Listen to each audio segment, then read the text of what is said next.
এবং সেইখানে তাদেরকে কিভাবে রাখা হতো, কিভাবে তাদেরকে টর্চার করা হতো এবং কিভাবে তারা দিনগুলো কাটিয়েছেন। কেউ কেউ আছেন যে যারা 8-9 বছর ছিলেন এবং তার একটা ভিভিড বর্ণনা, এটা মানে শোনা যায় না, মানে এটা ল্যাঙ্গুয়েজ আসলে প্রকাশ করার মতো না। তো এইটার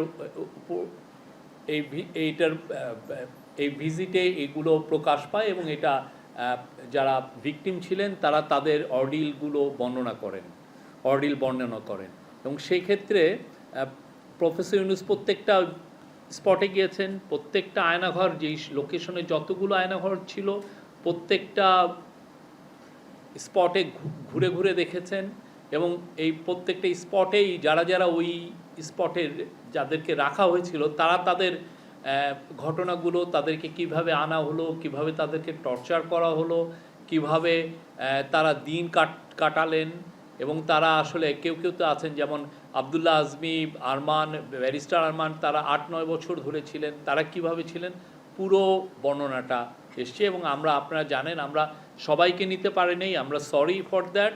বাট আমরা যেটা করেছি, আমরা বিটিভি সমস্ত যেগুলো বিটিভির মাধ্যমে সবগুলো আমরা ভিডিও করেছি, করে আমরা সবাইকে আমরা এটা দিয়েছি। আমাদের সাথে শুধুমাত্র 2টা মিডিয়া আউটলেট ছিল।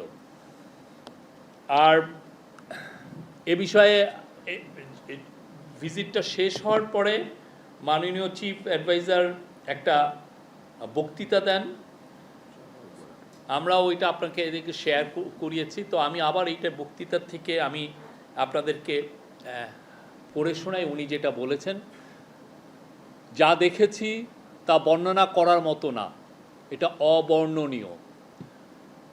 বর্ণনা যদি করতে হয় তাহলে বলতে হয় এটা বীভৎস দৃশ্য। মানুষের মনুষ্যত্ববোধ বলে যে কোনো কিছু আছে, এই দৃশ্য মনুষ্যত্ববোধ থেকে বহু দূরে। যা হয়েছে এখানে, গুমের শিকার যে কয়জন আমাকে বর্ণনা দিয়েছেন সেগুলো অবিশ্বাস্য, নৃশংস অত্যাচার। যতটাই শুনি অবিশ্বাস্য লাগে। বিনা দোষে তাদেরকে তুলে এনে টর্চার করা হয়েছে। এটাই কি আমাদের সমাজ? এই সমাজ কি আমরা গড়লাম?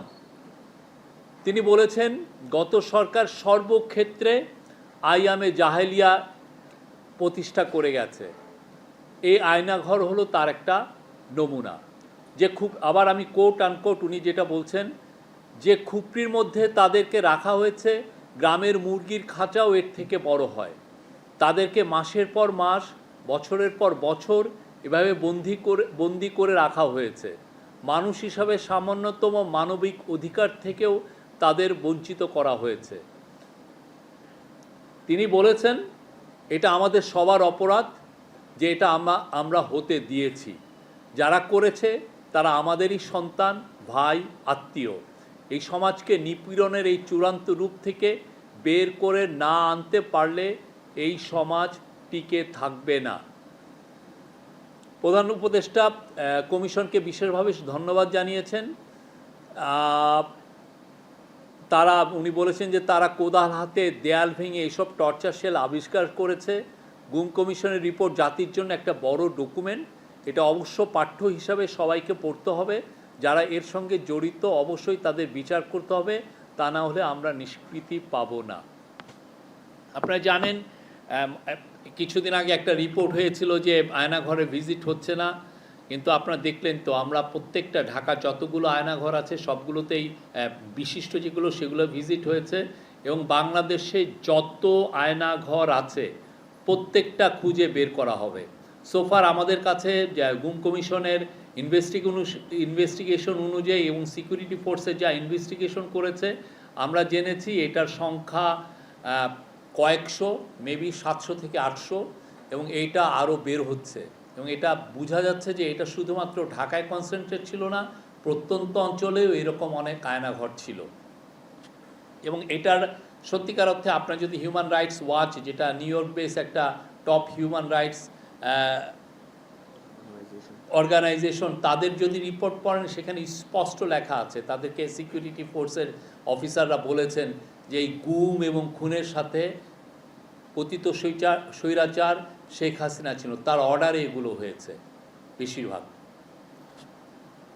আমরা আজকে আরও একটা ইম্পর্টেন্ট দিন এই জন্য যে আজকে আপনারা জানেন ইউএন ঠিক আমরা যখন কথা বলছি ইউএনের হিউম্যান রাইটস অফিস আজকে তাদের বাংলাদেশে যে জুলাই অগাস্টে যে অভূতপূর্ব যে একটা ঘটনা ঘটলো, যে ম্যাস অ্যাপ্রাইজিং হলো, সেই সময় যে অ্যাট্রোসিটিস হয়েছে সেটার উপর একটা ফ্যাক্ট ফাইন্ডিং রিপোর্ট দিয়েছে।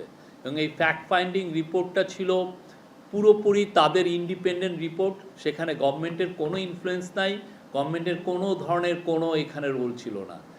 ইউএনের এই রিপোর্টটার মাধ্যমে আমরা যেটা জানতে পেরেছি সেটার উপরে আলোকপাত করবেন আমার কলিগ, আমাদের deputy press secretary Azad Majumdar.